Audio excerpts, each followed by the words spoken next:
샬롬, 하나님과 동행하는 새벽기도회 달라스 임마누엘 교회 권성철 목사입니다. 오늘도 하나님과 동행하며 풍성함을 누리시는 저와 여러분 되시길 주님의 이름으로 축복합니다.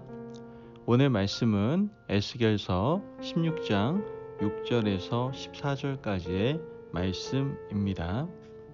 내가 내 곁으로 지나갈 때에 내가 피투성이가 되어 발짓하는 것을 보고 내게 이르기를 너는 피투성이라도 살아 있으라. 다시 이르기를 너는 피투성이라도 살아 있으라 하고 내가 너를 들의 풀같이 많게 하였더니 내가 크게 자라고 힘이 아름다우며 유방이 뚜렷하고 내 머리털이 자랐으나 내가 여전히 벌거벗은 알몸이더라. 내가 내 곁으로 지나며 보니 내 때가 사랑을 할 만한 때라. 내 옷으로 너를 덮어 벌거벗은 것을 가리고 내게 맹세하고 언약하여 너를 내게 속하게 하였느니라. 나 주 여호와의 말이니라.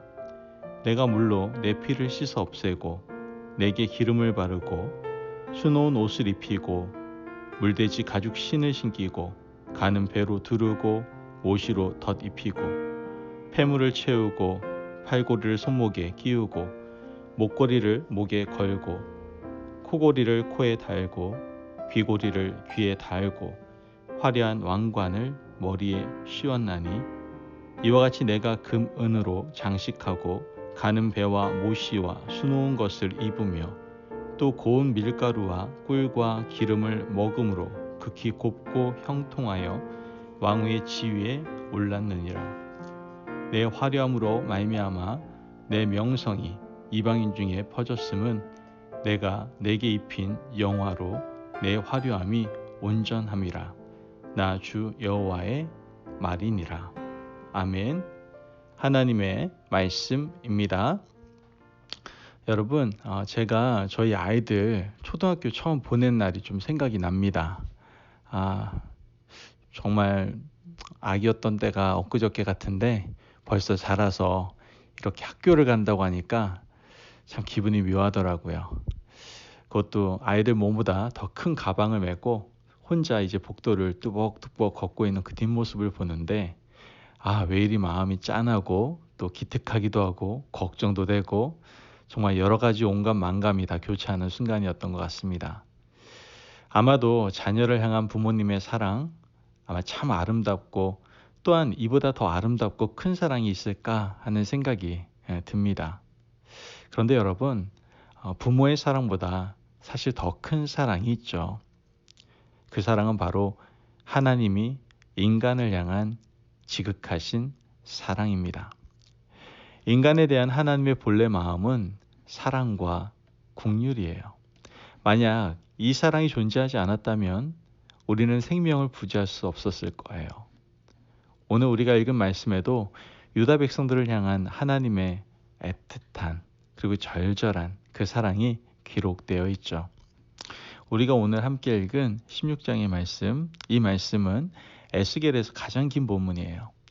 63절 내내 사람을 향한 지극한 사랑의 마음이 표현되고 있죠. 하나님께서는 어려서부터 하나님을 사랑하지 않고 늘 배반하는 유다 백성들을 입히고 돌보아 왕후의 자리까지 오르게 하셨어요. 하지만 유다 백성들은 하나님의 자녀된 직분을 망각하고 살았죠. 그래서 우상 숭배를 일삼았죠. 하나님은 그들을 돌이키게 하려고 여러 가지 방법을 사용하셨지만 그들은 돌아오지 않았어요. 하나님은 결국 그들을 심판하실 수밖에 없었죠. 하지만 제가 계속해서 새벽 예배의 말씀을 통해서 이 말씀을 드렸지만 하나님은 그 심판으로 모든 것을 종결짓지는 않으셨어요. 다시 언약을 세우시고 돌아오게 하시고 회복을 계획하셨죠. 이 놀라운 하나님의 사랑은 오늘날 우리에게도 여전히 적용되는 영원한 사랑의 언약이다라는 것이죠. 믿으십니까? 아멘. 에스겔서 16장 3절 말씀을 보면 이르기를 주 여호와께서 예루살렘에 관하여 이같이 말씀하시되 내 근본과 난 땅은 가나안이요 내 아버지는 아모리 사람이요 내 어머니는 헷 사람이라. 아멘. 말씀에서 유다 백성들의 근본은 뭐라고 얘기하고 있어요? 이방인이다라고 말씀하고 계시는 거예요. 사실 이 말씀을 이해하기가 쉽지가 않죠. 유다 백성들은 약속의 땅에서 태어났고 선민으로 태어났는데 왜 하나님은 이 유다 백성들을 향해서 이방인 취급을 하실까? 우리는 좀 이해하기 어려울 수 있습니다. 그런데 이 말씀은 원죄를 가지고 죄악 가운데 태어난 인간의 비참함을 말해주고 있다라는 것을 우리는 알아야 한다는 것이죠. 우리는 흔히 저는 모태신앙인데요 라고 말을 합니다. 저도 모태신앙입니다. 하지만 부모가 믿음을 가지고 있다고 해서 태어날 때부터 구원받은 백성이 되는 건 아니잖아요. 그냥 믿는 집안에서 태어났을 뿐이죠. 자라면서 우리는 반드시 누구를 만나야 됩니까? 하나님을 만나야 됩니다. 죄악을 하나님께 낱낱이 구하고 인격적인 하나님을 경험할 때에야 우리는 하나님의 자녀가 될 수 있어요. 믿음의 집안에 태어나서 혈통으로 그리스도인이 된 것은 여러분 구원과 아무런 상관이 없습니다. 하나님은 선민으로 태어난 유다 백성들을 태어날 때부터 이방인이었다라고 말씀하셨죠. 왜 그럴까요? 바로 이들의 삶 때문에 이렇게 하나님께서는 부르셨다라는 거예요. 유다 백성들은 선민으로 태어나지만 죄 가운데 살았어요. 그 모습을 하나님은 이렇게 표현하고 계시죠. 6절 말씀을 보면 내가 내 곁으로 지나갈 때 내가 피투성이가 되어 발짓하는 것을 보고 내게 이르기를 너는 피투성이라도 살아있으라. 다시 이르기를 너는 피투성이라도 살아있으라 하고 아멘. 여러분 말씀을 보면 피투성이 상태로 발짓한 아이를 하나님께서는 불쌍히 여기고 계심을 우리는 볼 수가 있어요. 하나님께서는 죄악 가운데 태어나서 자기 방식대로 살아가 죽을 수밖에 없었던 유다 백성들을 긍휼히 여기셨던 것이죠. 이 본문에서 하나님의 긍휼함이 두 번이나 반복되는 것을 볼 수 있죠. 긍휼이라는 단어는 써있지 않지만 우리는 문장을 통해서 알 수 있죠. 그 문장은 바로 너는 피투성이라도 살아있으라 라는 문장이에요. 이 말씀을 통해서 하나님께서는 피를 닦아주시고 돌보시고 세우실 것을 말씀하고 계시는 것이죠. 7절 말씀을 보면 내가 너를 들의 풀같이 많게 하였더니 내가 크게 자라고 심히 아름다우며 유방이 뚜렷하고 내 머리털이 자랐으나 내가 여전히 벌거벗은 알몸이더라. 아멘. 말씀을 보면 지금 그들은 살아남았지만 알몸이었어요. 왜 그렇습니까? 아직까지 그리스도의 긍휼로 옷을 입지 않았기 때문에 그래요. 여전히 죄악 가운데 있었죠. 그러나 하나님은 그들을 돌보시고 입히시며 왕후의 관을 씌워주셨죠. 13절 말씀을 보면 이와 같이 내가 금, 은으로 장식하고 가는 배와 모시와 수놓은 것을 입으며 또 고운 밀가루와 꿀과 기름을 먹음으로 극히 곱고 형통하여 왕후의 지위에 올랐느니라. 아멘. 여러분 하나님은 피투성이 상태의 유다 백성들을 길러서 어디까지요? 왕후의 관까지 씌워주셨어요. 오늘날 우리에게도요. 하나님은 이와 같이 하셨습니다. 죄 가운데에서 죽을 수밖에 없는 우리에게 예수 그리스도를 보내주시고 의의 옷을 입혀주셨어요. 존귀하게 돌보시고 머리에 관을 씌워주셨죠. 이것은 약한 자, 악한 자, 죄 많은 자를 구원하시는 하나님의 놀라운 사랑이죠. 그 존귀한 관을 씌워주신 하나님의 사랑은 지금도 여전히 현재 진행형이다라는 거예요.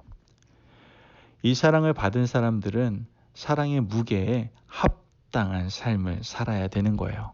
그러나 유다 백성은 그렇게 살지 못했죠. 늘 더 큰 나라를 사모했어요. 하나님의 자녀로 사는 것에 만족하지 못했죠. 이집트와 아수르, 바벨론을 사모했어요. 유다 백성들은요, 지금 주위에 있는 큰 나라처럼 부흥하고 크게 되어 더 많은 것을 누리고 가지기를 원했던 거예요. 그들은 이집트 신을 가져와서 우상 숭배를 했어요. 아수르와 바벨론의 신을 섬기며 그들처럼 부강한 나라가 될 것이라고 착각을 한 것이죠. 하나님은 그렇게 살지 말라고 하셨지만 듣지를 않았어요.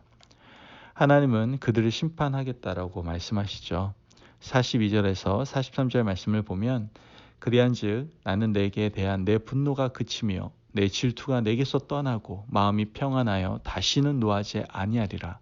내가 어렸을 때를 기억하지 아니하고 이 모든 일로 나를 분노하게 하였은즉 내가 내 행위대로 내 머리에 보응하리니 내가 이 음란과 내 모든 가증한 일을 다시는 행하지 아니하리라. 주 여호와의 말씀이니라. 아멘. 여러분, 하나님께서는 이방 신들을 섬기는 유다 백성들을 질투하셨어요. 하나님의 질투는 소멸하는 불이 되어서 무섭게 심판하셨죠. 우리도 역시 넘치는 사랑을 받았지만 그 사랑에 거하지 않을 때가 많습니다. 하나님의 자녀로 사는 것이 때때로 좀 답답하게 느껴지기 때문이겠죠. 사실 세상 사람들과 비교하면 좀 답답해 보이긴 합니다. 사람들은 누구나 멋지게 살고 싶어 하지 않습니까? 물질과 명예, 세속적인 가치를 갈망하지 않습니까? 하지만 그런 사람들을 하나님은 심판하신다는 것이죠. 그러나 하나님은 심판으로 모든 것을 끝내시진 않으셨어요.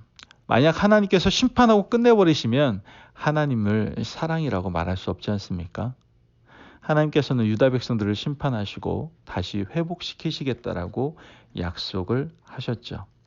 그 옛날 처음 만났던 시절에 맺었던 언약을 기억하겠다라고 약속하시죠. 60절 말씀을 보면 그러나 내가 너의 어렸을 때 너와 세운 언약을 기억하고 너와 영원한 언약을 세우리라. 아멘. 여러분, 하나님은 도대체 왜 이렇게 하시는 걸까요? 우리가 뭐라고요? 우리와 맺은 언약을 기억하시고 다시 회복시키시고 돌아오게 하려고 하시는 걸까요?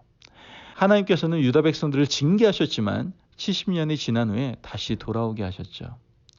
하나님은 이렇게 하신 이유를 분명히 설명해 주십니다. 63절 말씀 보면 이는 내가 내 모든 행한 일을 용서한 후에 내가 기억하고 놀라고 부끄러워서 다시는 입을 열지 못하게 하려 함이니라. 주 여호와의 말씀이니라. 아멘. 여러분, 우리가 나중에 돌아와서 정신 차리고 생각해 보면요, 우리가 지었던 죄가 부끄럽기 짝이 없을 거예요. 우리는 엄청난 죄인임에도 불구하고 용서하신 하나님의 사랑을 깨닫게 하시기 위해서 끝없는 긍휼과 자비를 베푸시는 그분이 바로 우리 아버지 하나님이십니다. 우리는 지금도 이런 하나님의 놀라운 사랑을 받아 누리고 있어요. 제발 이 놀라운 사랑 안에 거하고 이 놀라운 사랑을 마음껏 누릴 수 있는 저와 여러분 되시길 간절히 바랍니다. 오늘도 하나님의 사랑을 좀 마음에 새깁시다. 깊이 새깁시다. 그리고 그 사랑을 받은 우리들이 이젠 우리 자녀들과 가족 주변 사람들에게 늘 베풀고 섬김의 손길을 먼저 내밀 수 있는 하나님의 귀한 자녀, 귀한 백성 되시기를 주님의 이름으로 축복합니다. 아멘. 기도하겠습니다. 사랑이 많으신 아버지 하나님 감사합니다. 오늘 우리에게 귀한 말씀을 허락하여 주시고 오늘 우리에게 하나님의 긍휼과 사랑을 경험케 하여 주시니 감사를 드립니다. 하나님, 언제나 하나님의 긍휼과 사랑을 잊지 않고 하나님 앞에 엎드리며 나아가는 저희들 될 수 있도록 도와주옵소서. 거듭되는 죄악에도 불구하고 늘 우리를 고치시고 싸매시는 하나님의 사랑 앞에서 회개하고 온전함으로 살아가는 저희들 될 수 있도록 축복하여 주시옵소서. 감사하며 예수님의 이름으로 기도합니다. 아멘. 오늘도 하나님과 동행하며 풍성함을 누리시는 저와 여러분 되시길 주님의 이름으로 축복합니다. 아멘. 여러분, 우린 죄인입니다. 우린 연약한, 우린 악한 존재입니다. 그럼에도 불구하고 하나님은 우리에게 긍휼과 사랑을 베푸시고 우리를 고치시고 싸매시고 일으켜 주십니다. 하나님의 사랑 앞에 회개하고 나아가기만 한다면 하나님께서는 우리를 온전케 하신다는 것이죠. 여러분, 우리 그 하나님의 긍휼과 사랑 잊지 마시고 그 앞에 나아가셔서 하나님의 사랑 안에서 참된 기쁨을 누리시기를 간절히 바랍니다. 말씀 안에서 승리하십시오.